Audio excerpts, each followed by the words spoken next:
With that being said, let's just walk through the book. So as we see, Hustle for Happiness.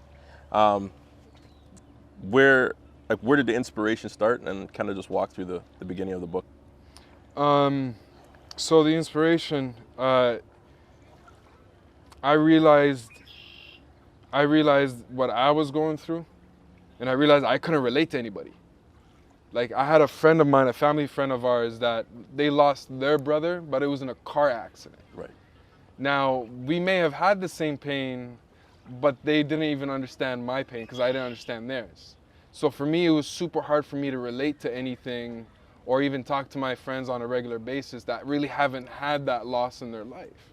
Right? Not everybody appreciates a good time, but never really appreciates the time that they're living. Right.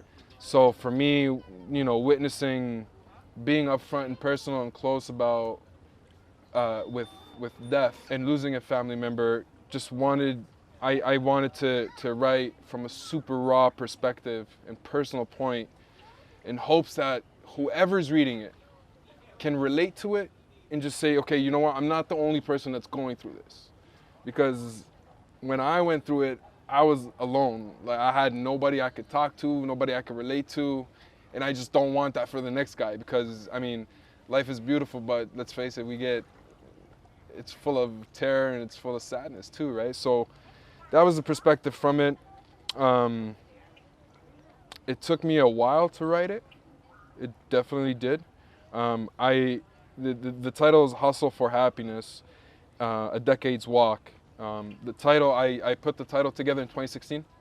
Hustle, I've been hustling all my life, whether it's, with business, with friendships, with being backed into a corner and just, clawing my way out, or whatever it is. I've been always hustling. And I think as human beings, we're always hustling. Right.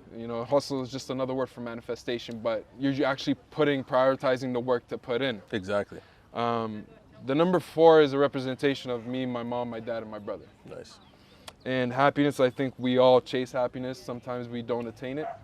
But, I mean, you said it best, you could have all the money in the world, but if you're not happy, you're not happy. Right. Right? So, A Decade's Walk came to me as a subtitle, I want to say in May of this year.